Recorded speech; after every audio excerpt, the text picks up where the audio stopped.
हे भगवान, कितनी गर्मी है। इतनी तेज गर्मी में हम गरीब दर्जियों का कैसे गुजारा होगा। जहाँ बड़े बड़े लोग एसी में आराम से बैठे होते हैं, वहीं इस गर्मी में हमारे नाक से पसीना चू रहा है। अरे बस कुछ ही दिनों की बात है, थोड़ी परेशानी और सहनी है, फिर हमारा भी एसी वाला बुटीक होगा। शारदा साड़ी के बॉर्डर पर अपने हाथों से कढ़ाई करते हुए रामलाल से बातें कर रही होती है। तभी निर्मला आती है। बेटी, मैंने जो साड़ी बॉर्डर लगाने के लिए दी थी, वो साड़ी का बॉर्डर लग गया क्या? चाची, कर ही रही हूँ, बस हो ही गया। अरे बेटी, तू हाथों से कितनी अच्छी कढ़ाई कर रही है। इतनी बारीक कढ़ाई तू हाथों से कैसे कर लेती है? ये हम दर्जियों की कला है चाची। हम हाथों से कपड़ों पर ऐसी नक्काशी कर सकते हैं कि देखने वाले हैरान हो जाएं। लीजिए चाची, बातों बातों में आपका काम भी पूरा हो गया। शारदा निर्मला की साड़ी उसके हाथ में दे देती है और निर्मला साड़ी के बॉर्डर पर की गई कढ़ाई देखकर खुश हो जाती है। अरे वाह बेटी, ये तो और भी ज्यादा सुंदर लग रहा है। उभरी हुई डिजाइन, इतनी अच्छी कारीगरी। सच बताऊं तो तुम दोनों गरीब दर्जियों के पास ही असली सिलाई की कला है। बाकी नए जमाने के डिजाइनरों के पास तो सिर्फ डिग्रियां हैं। तुमने तो दिल खुश कर दिया। अब से मैं हमेशा तेरे पास ही अपने कपड़े सिलवाने आऊंगी। अच्छा बता, कितने हुए? 100 रुपए। क्या सिर्फ 100 रुपए? 100 रुपए में तो आजकल लोग सिर्फ साधारण सिलाई के लिए ले लेते हैं। तूने इतनी बारीक कढ़ाई कर दी है, वो भी बॉर्डर पर। 100 रुपए ही बनते हैं चाची, इससे ज्यादा नहीं। निर्मला खुशी खुशी 100 रुपए शारदा और रामलाल को देती है। रामलाल और शारदा 100 रुपए देखकर खुशी से फूले नहीं समाते और एक पल के लिए अपनी गर्मी भूल जाते हैं। तभी पसीने से लथपथ सेजल वहां आती है। अरे वाह, मेरी बेटी आ गई। कैसा रहा आज स्कूल में पहला दिन बेटा? बहुत अच्छा रहा पापा, स्कूल तो बहुत अच्छा है, पर इतनी गर्मी हो रही है कि पूरे कपड़े पसीने से भीग गए हैं। इतनी तेज धूप पड़ रही है कि मेरा तो हाल ही खराब हो गया है स्कूल से घर आने में। बेचारी गर्मी में गरीब दर्जी माँ बाप की बेटी, इसे तो हम एक पंखा तक नहीं दे सकते, और दूसरे बच्चों को देखो एसी में आराम से बैठते हैं। अरे आप भी ना ऐसी बातें मत किया करो, मैं अभी कपड़े बदल लेती हूँ। सेजल घर के अंदर जाती है और कपड़े बदलकर एक फटी फ्रॉक पहनकर बाहर आती है और अखबार से खुद को और अपने गरीब माँ बाप को हवा करने लगती है। कैसे गरीब माँ बाप हैं हम, अपनी बेटी को गर्मी से भी नहीं बचा सकते, अच्छे स्कूल में नहीं पढ़ा सकते। क्या फायदा हमारे दर्जी होने का जब हम अपनी बेटी को एक अच्छा कपड़ा तक नहीं पहना सकते। बेचारी के पास एक ही स्कूल यूनिफॉर्म है जिसे रोज धोती है, रोज पहनती है, और 2 जोड़ी कपड़े हैं, वो भी फटे हुए। पापा आप लोग दुखी मत होइए, मुझे पता है आप लोग मेरे लिए बहुत मेहनत करते हैं। एक दिन देखना हमारी भी गरीबी दूर हो जाएगी। पूरा परिवार साथ बैठकर गर्मी और अपनी गरीबी से उलझ ही रहा होता है कि तभी सामने बड़े से घर के नीचे बने बुटीक के एसी के आउटडोर से तेज गर्म हवा आने लगती है। मम्मी, अचानक इतनी तेज गर्म हवा कहाँ से आने लगी? बेटी, ये सामने वाले एसी वाले बुटीक से आ रही है। जो बाहर डब्बा लगा है ना, वो गर्म हवा फेंक रहा है और अंदर ठंडी हवा दे रहा है। माँ, ये तो गलत बात है। हमारे ठीक घर के सामने गर्म हवा वाला पंखा लगा दिया है। वैसे ही हमारे घर में बिजली नहीं है, हमें कितनी गर्मी लगती है। बेटे, कितनी बार कोशिश कर चुका हूँ बिजली लेने की, पर हम गरीबों के पास इतने पैसे ही नहीं है कि हम बिजली ले सके। ऊपर से बिजली विभाग के भी अलग ही ड्रामे चलते हैं, न जाने क्या क्या कहते रहते हैं। गरीब दर्जी परिवार की बातें सामने बड़े घर की बालकनी में खड़ी अश्विनी सुन रही होती है। अरे बड़े डिजाइनर बनते हैं, इन गरीब दर्जियों की औकात ही क्या है। इन्हें तो मैं ऐसी गर्मी में परेशान करूंगी कि जिंदगी भर याद रखेंगे। जब तक मेरे घर के सामने रहेंगे इन्हें कभी बिजली नहीं मिलेगी। अभी कंफर्म करती हूँ। अश्विनी अपने कमरे में जाकर फोन मिलाती है। जी अश्विनी जी, आज हमें कैसे याद कर लिया? मेरे सामने जो गरीब दर्जी माँ बाप और उनकी बेटी रहते हैं, उन्हें बिजली तो नहीं दे रहे हो ना? अरे नहीं जी, हरगिज नहीं। जब तक वो परिवार आपके सामने रहेगा उन्हें कभी बिजली नहीं दूंगा। ऐसे ही गर्मी में रहेंगे। ठीक है।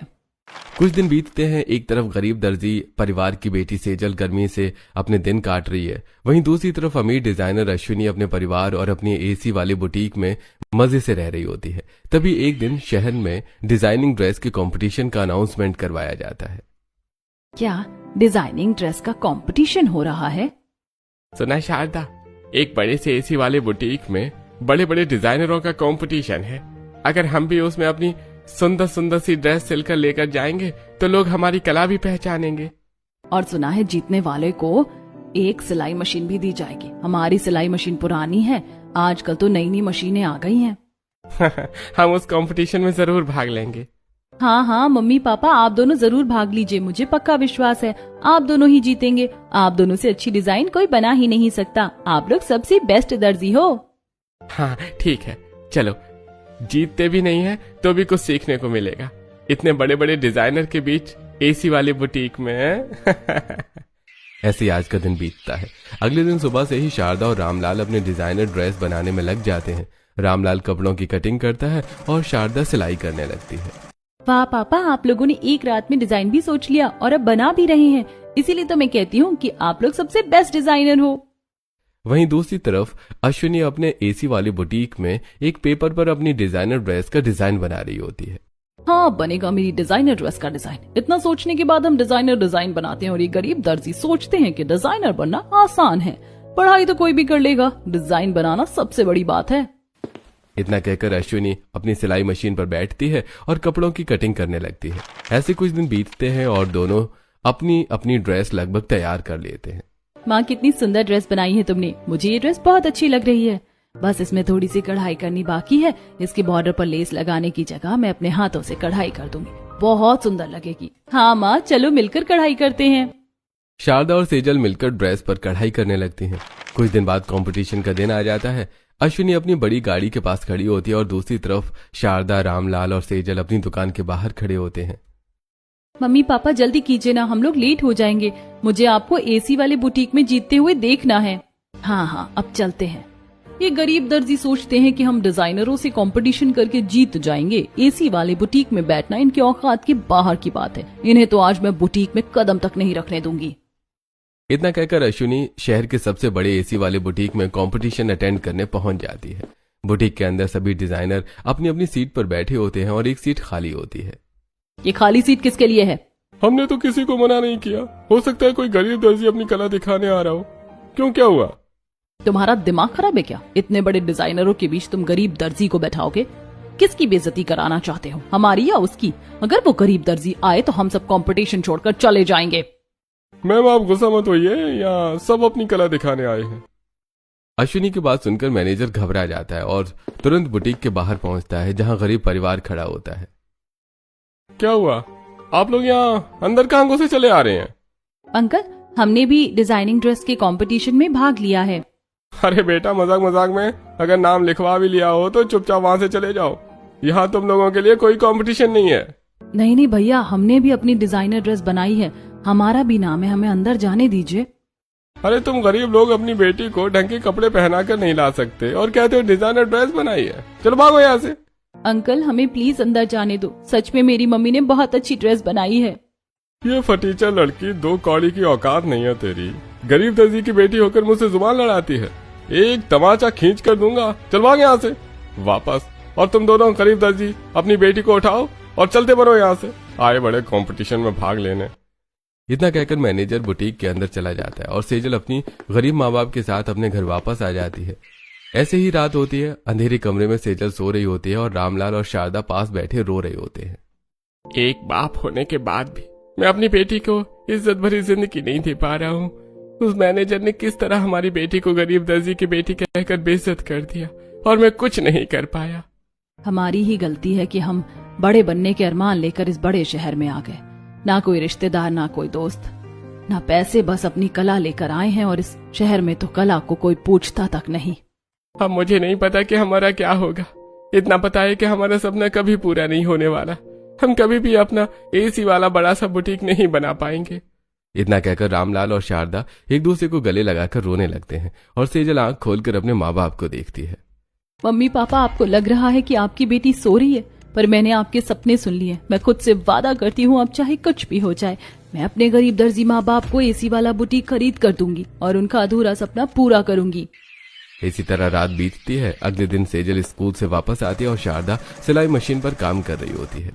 मम्मी, ये तुम इतनी अच्छी सिलाई कैसे कर लेती हो? मुझे भी सिलाई करना सिखाओ। बेटी, अब हमारी तरह दर्जी बनकर क्या करेगी? हम तो तेरा पालन पोषण भी ठीक से नहीं कर पाते। नहीं माँ, मुझे भी तुम्हारी ये कला सीखनी है। तुम्हें मुझे सिखाना ही पड़ेगा। हाँ बेटी, हाँ, हम तुझे ये कला जरूर सिखाएंगे। देख, ये सिलाई मशीन है, इसमें सुई में धागा डालते, एक धागा नीचे की तरफ होता है और ऐसे कपड़ों को घुमाकर सिलाई करते हैं। ऐसे दिन बीतते हैं और सेजल अपनी माँ की सिलाई करते हुए देखती रहती है। एक दिन सेजल अपने पिता के साथ कपड़ों के बाजार आती है। देख बेटी, ये पतला कपड़ा है तो इसके लिए पतला धागा, और पतली सुई लेंगे, और ये मोटा कपड़ा है तो इसके लिए अलग धागा लगेगा और इसे अलग तरीके से सिलना पड़ेगा। अरे वाह भैया, कपड़ों की इतनी अच्छी पहचान है तुम्हें, बिल्कुल सही बता रहे हो। कपड़ों पर सिलाई ऐसे ही होती है, वरना कपड़े फट जाते हैं। ये मेरे पापा हैं, दुनिया के सबसे बेस्ट दर्जी हैं अंकल। ऐसे दिन बीतते हैं। एक दिन सेजल अपनी फटी यूनिफॉर्म में घर से निकलती है और दूसरी तरफ श्रुति अपनी नई यूनिफॉर्म में गाड़ी के पास खड़ी होती है। वो देखो, गरीब दर्जी की बेटी, ये भी स्कूल पढ़ने जा रही है। इसे कोई बताता क्यों नहीं कि लोगों के घर कपड़े इकट्ठा करें तो ज्यादा पैसे कमा लेगी। सेजल की बेइज्जती करके श्रुति अपनी गाड़ी में बैठकर चली जाती है। कुछ दिन बाद सेजल गली में बच्चों के साथ खेल रही होती है और श्रुति अपने महंगे खिलौने के साथ वहां आती है। अरे श्रुति, तेरे पास कितनी अच्छी गुड़िया, मुझे भी खिलाएगी? नहीं, तुम लोग उस गरीब लड़की के दोस्त हो, मैं तुम लोगों के साथ नहीं खेलूंगी। कौन है उसकी दोस्त? हम तो नहीं है, चल हम तेरे साथ खेलेंगे। देखा, सब मेरे साथ खेलेंगे, तू अकेली खेल। श्रुति बच्चों के साथ खेलने लगती है और सेजल की आंखों में आंसू आ जाते हैं। ऐसे कुछ दिन बीतते हैं और एक रात अंधेरे में सेजल सिलाई मशीन पर बैठकर कपड़े सिलना शुरू करती है। अरे बेटी, क्या कर रही है? मत कर सिलाई, सिलाई खराब हो जाएगी। हमारे पास पैसे भी नहीं है दोबारा बनाने के लिए। रुकिए जी, वो सही कर रही है। मम्मी पापा, मैंने एक डिजाइन सोचा है, बस उसी को सिलने की कोशिश कर रही हूँ। सेजल कपड़ों के टुकड़ों को जोड़कर एक रंगीन फ्रॉक बनाती है जिस पर बर्फी के जैसे डिजाइन बने होते हैं। इसी तरह सेजल अपने माँ बाप के साथ बड़ी होती है और अब सेजल 25 साल की हो चुकी है। अरे सेजल बेटी, तूने मेरे कपड़े सिले या नहीं? दीदी, तुमने मेरी स्कूल यूनिफॉर्म सिली या नहीं? अरे सेजल बेटी, तूने मेरी बेटी की शादी का लहंगा सिलाया या नहीं? उस पर अपने हाथों की कारीगरी की या नहीं? अरे शांत हो जाइए आप लोग, मैंने आप सभी के कपड़े तैयार कर दिए हैं और चाची, आपकी बेटी के लहंगे पर मैंने अपने हाथों से ही कारीगरी की है। वो देखिए, यहाँ टंगाया आपका लहंगा। वाह, क्या सुंदर कारीगरी की है तूने लहंगे पर। इतना सादा सा लहंगा था, तूने इसे प्रीमियम बना दिया। अरे यही तो कला है, गरीब दर्जी की बेटी है, अपने गरीब दर्जी माँ बाप से सीखकर उनसे भी अव्वल दर्जे की दर्जी है हमारी सेजल। सेजल सभी को उनके कपड़े देती और पैसे ले लेती है। वहीं दूसरी तरफ श्रुति अपनी माँ के साथ अपने एसी वाले बुटीक के बाहर खड़ी होती है। मम्मी, इस गरीब दर्जी की दुकान के बाहर इतनी भीड़ क्यों है? हमने इतना अच्छा बुटीक खोला है, एसी लगवाया है, वहां तो एक पंखा तक नहीं है, फिर भी लोग गर्मी में उसके पास मरे जा रहे हैं। अरे बेटा, पहले तो हमारा बुटीक बहुत अच्छा चलता था, और जब से इस गरीब दर्जी की बेटी ने सिलाई करना शुरू किया है, तब से इसने सभी पड़ोसियों से कम पैसे लेकर सबको अपनी तरफ खींच लिया है। और ये लोग भी गधे हैं, किसी को फैशन और डिजाइन की नॉलेज ही नहीं है। कुछ भी बनाकर दे देती है और ये लोग ले लेते हैं। चल, तो हमारे बुटीक में हम अपने फैशनेबल ग्राहकों के लिए ही कपड़े बनाएंगे, इन गरीब पड़ोसियों के लिए नहीं। हा, आई बड़ी अमीर डिजाइनर, एसी वाला बुटीक, सब ढकोसला है। एक दिन ब्लाउज बनाने दिया था इनकी बेटी को, हालत खराब हो गई थी इसकी, और कहती है कि मैं बड़ी डिजाइनर हूँ। अरे घंटा डिजाइनर है, इससे अच्छी तो हमारी गरीब दर्जी की बेटी है। सिलाई भी अच्छे से जानती है और अच्छे से डिजाइन भी बना लेती है, और ये बस डिग्री लेकर बुटीक खोल कर बैठी हुई है। ऐसी सेजल धीरे धीरे अपने माँ बाप की कला से पड़ोसियों का दिल जीत चुकी थी। ऐसे कुछ दिन बीतते हैं। श्रुति अपने बुटीक में कपड़ों के छोटे छोटे टुकड़े काट रही होती है, तभी एक कपल आता है। आइए। आप इतने बड़े बुटीक में क्या कर रही हैं? एसी भी लगा रखा है। जी, हम अमीर डिजाइनर है, हमें गर्मी बर्दाश्त नहीं होती, इसीलिए हमने एसी वाला बुटीक खोला है। हम फैशनेबल लोगों के कपड़े डिजाइन करते हैं। बताइए आपको क्या बनवाना है? अगर आप अच्छे कपड़े बनाती हैं तो हमारे लिए 5-6 जोड़ी कपड़े बना दीजिए। जी बिल्कुल, बना दूंगी। आशुतोष और प्रियंका अपने कपड़ों के माप देते हैं और चले जाते हैं। उनके जाने के बाद श्रुति कपड़े काटने बैठती है और कपड़े काटना शुरू करती है। यार, ये कपड़े इतने मोटे क्यों होते हैं, एक बार में कटते ही नहीं। ये कपड़ा तो खराब हो गया, अब दूसरे कपड़े पर कोशिश करती हूँ। श्रुति अलग अलग कपड़ों को काटने की कोशिश करती है, पर सही से काट नहीं पाती और जैसे तैसे कपड़े काटकर सिलने बैठती है। इतना मुश्किल काम मैं करती हूँ, मेरी तो किसी को कदर ही नहीं है। आसान बात है क्या डिजाइन करना? ये गरीब दर्जी तो जैसे तैसे कुछ भी सिल देते हैं। मैं पहले डिजाइन करती हूँ, फिर सिलती हूँ। ऐसे ही श्रुति आशुतोष और प्रियंका के लिए अपने डिजाइन किए हुए कपड़े सिलती है। एक हफ्ता बीत जाता है और दोनों कपड़े लेकर शादी में चले जाते हैं। एक हफ्ते बाद आशुतोष और प्रियंका वापस आते हैं। अरे वापस आ गए आप लोग? और कपड़े बनवाने हैं क्या? और कपड़े नहीं बनवाने, पहले ये बताइए आपको डिजाइनर किसने बनाया? आपको कपड़े डिजाइन करना तो छोड़िए, सिलना तक आता है या नहीं? तुमने ऐसा कपड़ा सिला कि कंधे से ही नहीं आ रहा था। अगर कंधा ही अंदर नहीं जाएगा तो कोई शर्ट कैसे पहनेगा? मैंने तो सही कपड़ा सिला था, माप भी सही लिया था। तुम ही मोटे हो गए होगे। अब जाओ यहाँ से, मुझे परेशान मत करो। श्रुति का रवैया देखकर आशुतोष और प्रियंका नाराज होकर उसके बुटीक से बाहर निकल जाते हैं और सामने सेजल की दुकान पर भीड़ देखकर उसके पास चले आते हैं। ये तो दर्जी की दुकान लग रही है, यहाँ इतनी भीड़ क्यों है? सामने इतना बड़ा एसी वाला बुटीक है और यहाँ एक दर्जी की दुकान पर इतनी भीड़। अरे कहाँ का डिजाइनर, ये कपड़ा सिलना भी नहीं आता उसे? जी आपको कुछ करवाना है? ये शर्ट मुझे फिट नहीं आ रही है, इस शर्ट को ठीक कर सकती हैं क्या? और ये मेरी बीवी की ड्रेस, इसे भी उस डिजाइनर ने खराब कर दिया है, इसे ठीक कर सकती हैं क्या? हाँ कोशिश करती हूँ। इतना कहकर सेजल आशुतोष की शर्ट लेती है और थोड़े कपड़े जोड़कर सिलाई करके देती है। आशुतोष शर्ट पहनता है। अरे ये आपने कैसे किया? जी आदमी के कंधे चौड़े होते हैं तो माप से 2 इंच ज्यादा कपड़ा लगता है, इसमें वो 2 इंच कपड़ा नहीं था, बस वही लगा दिया। मेरी ड्रेस का भी कुछ कर दीजिए, ये सिंगल स्ट्रिप है और बहुत ज्यादा डीप है। सेजल ड्रेस में नेट वाली बाजू लगा देती है और सामने की तरफ एक छोटी चेन लगा देती है।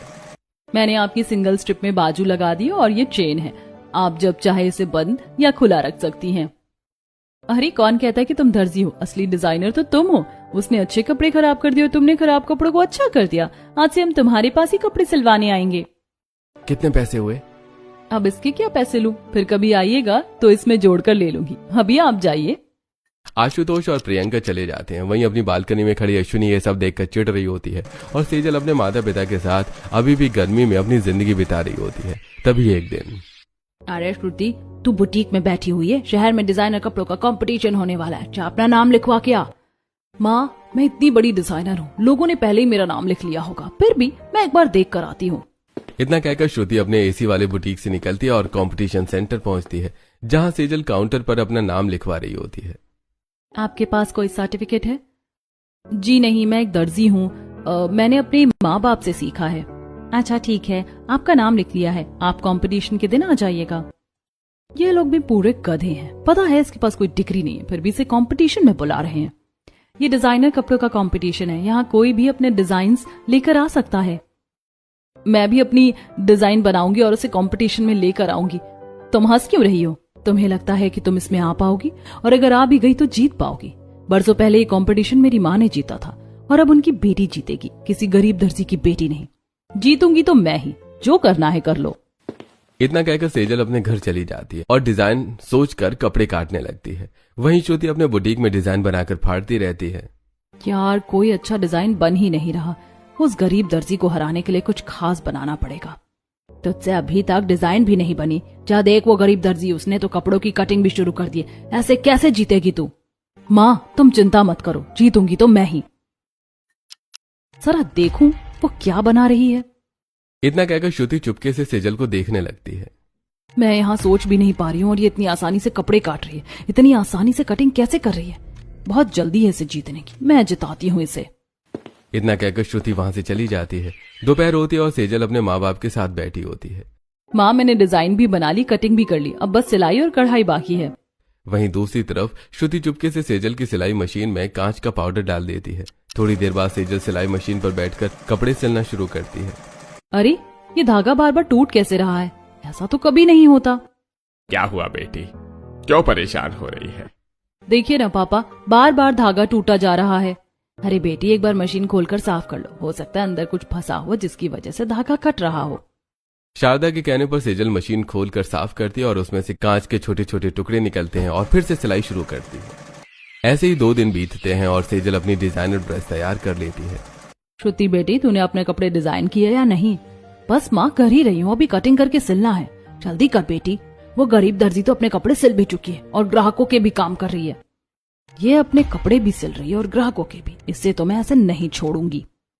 रात होती है और श्रुति एक पिंजरे में चूहे लाकर सेजल की दुकान में छोड़ देती है और चूहे सेजल की डिजाइन की गई ड्रेस कुतर देते हैं और अगले दिन सेजल अपनी कुतरी हुई ड्रेस देखती है। हे भगवान, मेरी डिजाइन की ड्रेस चूहों ने कुतर दी, पर हमारे घर में चूहे कहाँ से आए? हमारे घर में तो चूहे नहीं थे। अरे बेटी हमारे घर में बिजली कहाँ है? पूरे दिन हम गर्मी और पसीने से लथपथ रहते हैं और रात में अंधेरे में सोते हैं, उसी समय चूहे आ गए होंगे। बेटी अब तो क्या करेगी, कंपटीशन कैसे जीतेगी? इतनी जल्दी तो हार नहीं मानने वाली हूँ मैं, अभी भी वक्त है, मैं दोबारा ड्रेस तैयार करूंगी। सेजल एक बार फिर अपनी ड्रेस सिलने बैठती है और बाहर खड़ी श्रुति उसे देख रही होती है। ये हार नहीं मानेगी तो मैं भी हार मानने वाली नहीं हूँ। बड़ी तेज चलती है इसकी सिलाई मशीन, आज रात इसे बताती हूँ। रात होती है, सेजल दुकान का शटर बंद करके घर के अंदर सोने चली जाती है और सभी हाथ पंखे से हवा करते हुए सो जाते हैं। देखो यही दुकान है, शटर खोलकर अंदर से सिलाई मशीन उठा ले जाओ। ठीक है, चोरी तो कर लेंगे, पर कुछ प्रॉब्लम हुई तो तुम संभाल लोगी ना? अरे ये गरीब दर्जी की दुकान है, तुम आराम से ले जाओ, कुछ हुआ तो मैं देख लूंगी।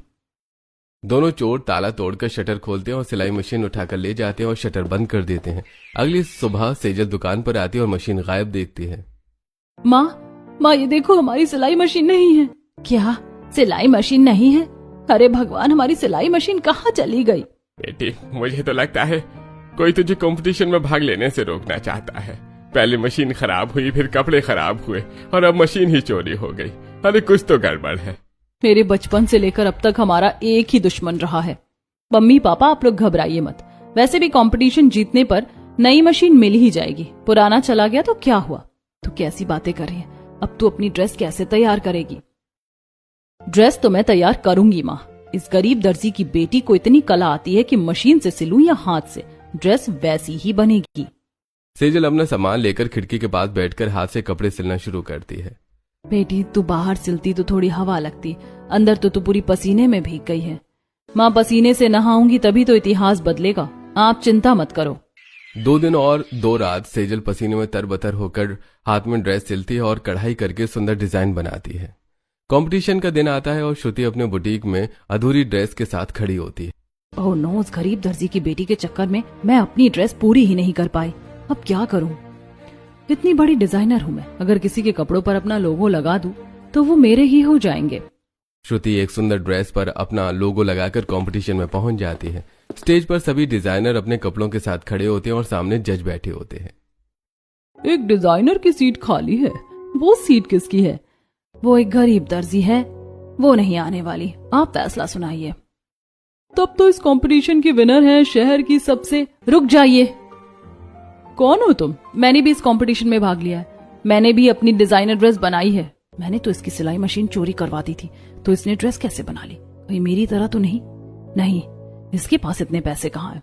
हम आपका ही इंतजार कर रहे थे, अपनी ड्रेस दिखाइए। सेजल पसीने से भीगी हुई स्टेज पर जाती है और मॉडल को अपनी ड्रेस पहनाकर जजेस के सामने खड़ा करती है। इस ड्रेस की क्या खासियत है?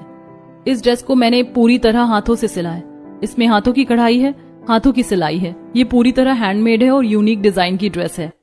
हम तो श्रुति जी को विजेता घोषित करने जा रहे थे, पर इस डिजाइनिंग कंपटीशन की हमारी विजेता है सेजल जी।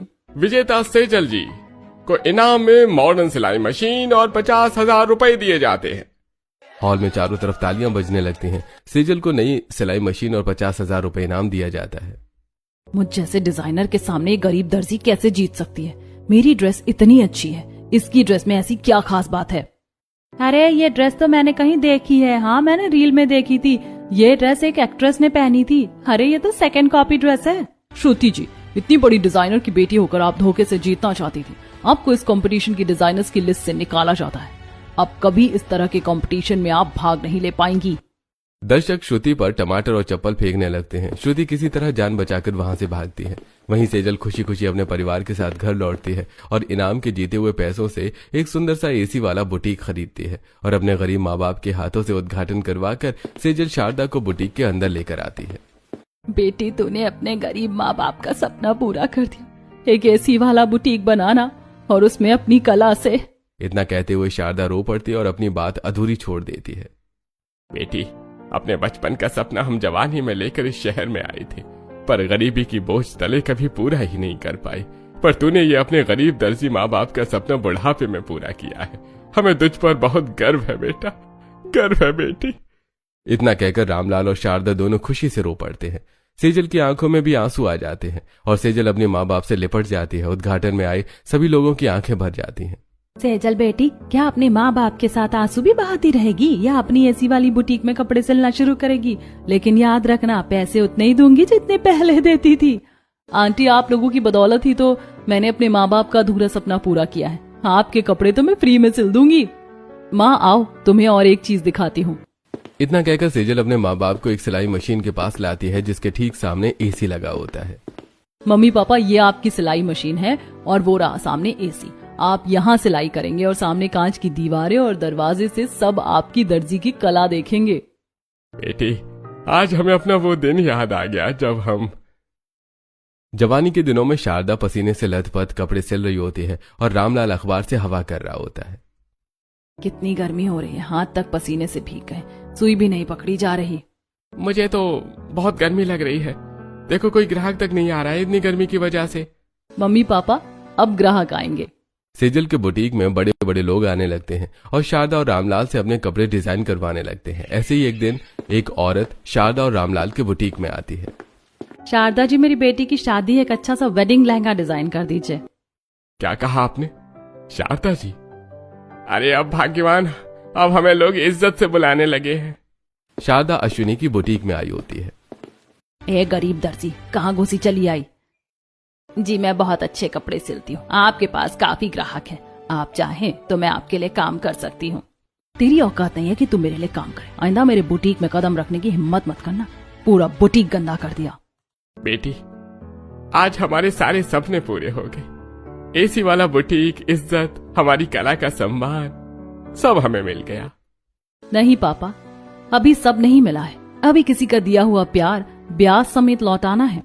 ऐसे कुछ दिन बीतते हैं। सेजल कम दामों में अच्छे और डिजाइनर कपड़े सिलना शुरू करती है। धीरे धीरे श्रुति के ग्राहक भी सेजल के बुटीक में आने लगते हैं। इसी तरह एक महीना बीतता है और श्रुति और अश्विनी अपने बुटीक के बाहर खड़ी सेजल के बुटीक को देख रही होती है। इस गरीब दर्जी की बेटी की वजह से मेरा पूरा काम चौपट हो गया। 100 रुपए में लोगों के काम कर रही है, इतना बड़ा बुटीक खोल लिया पर अभी भी गरीबों वाली हरकत नहीं छोड़ी। अरे ये गरीब दर्जी हमेशा से हमारे दुश्मन रहे हैं, इसे तो मैं आज सबक सिखा कर रहूंगी। इतना कहकर श्रुति सेजल के बुटीक में आती है और बुटीक ग्राहकों से भरा होता है। अरे श्रुति, तुम यहाँ मेरे मम्मी पापा की बुटीक में? क्या हुआ? ज्यादा मुस्कुराने की जरूरत नहीं है। तुझ जैसी गरीब दर्जी की बेटी ने धोखे से कंपटीशन जीतकर एक बुटीक क्या ले लिया, इतना इतराने लगी। मैं बचपन से ही अमीर डिजाइनर की डिजाइनर बेटी हूँ, मुझसे टक्कर लेने की कोशिश मत कर। मैं कहाँ तुझसे टक्कर लेने की कोशिश करी हूँ? मैंने तो बस अपने गरीब माँ बाप का सपना पूरा किया है, जो शायद बहुत पहले पूरा हो जाना चाहिए था, पर किसी जलनखोर की वजह से नहीं हो पाया था। जबान संभाल कर बात कर, तुम्हारी तरह डिजाइनर नहीं है, याद रख, तू एक गरीब दर्जी है। श्रुति की बात सुनते ही सेजल के बुटीक के आई ग्राहकों का गुस्सा फूट पड़ता है। अरे चुप हो जाओ, तुमसे बहुत अच्छे कपड़े सिलती है सेजल। तुझे ब्लाउज तक सिलना नहीं आता और बड़ी डिजाइनर बनने चली, निकल यहाँ से। श्रुति, जाते जाते मेरे मम्मी पापा की बुटीक का दरवाजा बंद कर देना। वो क्या है ना, एसी चल रहा है। सेजल की बातें सुनते ही श्रुति आग बबूला हो जाती है और गुस्से में बुटीक से बाहर निकलती है। तभी सामने अपने बुटीक में कुछ ऑफिसर्स को ताला लगाते हुए देखती है और तुरंत ऑफिसर्स के पास पहुंचती है। श्रुति, ये लोग हमारे बुटीक में ताला क्यों लगा रहे हैं? कौन है आप लोग? आपकी हिम्मत कैसे हुई मेरी बुटीक में ताला लगाने की? खोलिए ताला। जरा आहिस्ता बात कीजिए, हम बैंक की तरफ से आए हुए ऑफिसर से। आपने बैंक से लोन लिया था और 2 महीने से लोन की किस्त नहीं भरी है, और हमें पता चला है कि आपने डिजाइनिंग कंपटीशन में चीटिंग की थी, जिससे आपके पास एक भी ग्राहक नहीं आते हैं। उससे तुम्हें क्या मतलब? तुम मेरा बुटीक खोलो। बिल्कुल भी नहीं। गिरवी रखी इस बुटीक को बैंक ने जब्त कर लिया है। कहीं कल को बुटीक बेचकर भाग गई तो लोन कौन भरेगा? प्लीज मेरे बुटीक को ताला मत लगाओ, ये मेरा सपना था, मैंने अपना करियर यहीं से शुरू किया था और फिर इसे अपनी बेटी को सौंप दिया। इतना कहते हुए अश्विनी रो पड़ती है। तभी सेजल अपने माता पिता के साथ ऑफिसर्स के पास आती है। क्या हुआ ऑफिसर, आप बुटीक पर ताला क्यों लगा रहे हैं? आप ही सेजल है ना? आपके पड़ोसन ने बैंक से लोन लिया था और अब चुका नहीं पा रही है। इनके पास अब कोई काम भी नहीं और कोई गारंटी लेने वाला भी नहीं है। अगर मैं इनकी गारंटी लेती हूँ तो क्या आप बुटीक रिलीज कर देंगे? चारों तरफ आपका नाम ही चल रहा है। अगर आप गारंटी लेती हैं तो हम अभी बुटीक रिलीज कर देंगे। ठीक है, मैं इनकी गारंटी लेती हूँ, आप बुटीक रिलीज कर दीजिए। अभिषेक अपनी टीम के साथ श्रुति और अश्विनी का बुटीक रिलीज करके वापस चला जाता है। सेजल बेटी, मैंने पूरी जिंदगी तुम्हें परेशान करने में लगा दी, गर्मियों में तुम्हें तकलीफ दी, तुम्हारे माँ बाप का सपना तोड़ा, उसके बावजूद तुमने हमारी गारंटी ले ली। आंटी, मैंने अपने माँ बाप को अपने सपनों के लिए रोते देखा है, मुझे पता है सपना टूटने का दर्द क्या होता है, और वैसे भी आपने जो किया था उसकी सजा आपको मिल चुकी है। किसी ने सच कहा है, धोखे से मिली दौलत शोहरत कभी साथ नहीं रहती। मैंने धोखे से इस शहर में नाम कमाया था जो असल में तुम्हारे माँ बाप को मिलना चाहिए था। आज वो सब मुझसे छिन गया। मुझे माफ कर दो शारदा बहन, रामलाल जी, मैंने आपके साथ बहुत गलत किया। अश्विनी जी, हम तो आपसे कभी नाराज थे ही नहीं, ये तो वक्त की बात है, जिसका वक्त होता है उसी का बोलबाला होता है। सेजल, मुझे भी माफ कर दो, मैंने तुम्हें बहुत ताने मारे, पर दर्जी की कला तुम्हारे और तुम्हारे माँ बाप के पास ही है। मैं तो सिर्फ नाम की डिजाइनर हूँ। इस तरह सेजल अपने दुश्मनों को भी दोस्त बना लेती है और खुशी खुशी अपने माँ बाप के साथ अपने एसी वाले बुटीक में अपने दर्जी की कला दिखाती है।